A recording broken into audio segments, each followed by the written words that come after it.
Hi! Today we will learn about the phrasal verb be taken up with something. It means to be very busy or involved with something. For example, she is taken up with her new project. This means she is focused on her project and has little time for other things. The phrase is passive and always followed by with.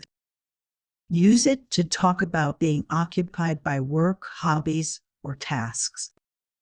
You can say he was taken up with preparing for the exam. It shows he spent a lot of time studying. Remember, don't say taken up on or change the preposition. This phrase is common in everyday English. It helps explain why someone is busy or distracted. Try to use it when talking about your own activities. For example, I am taken up with organizing a party. Practice makes perfect.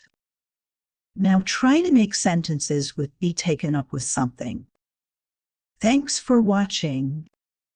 See you next time for more English tips.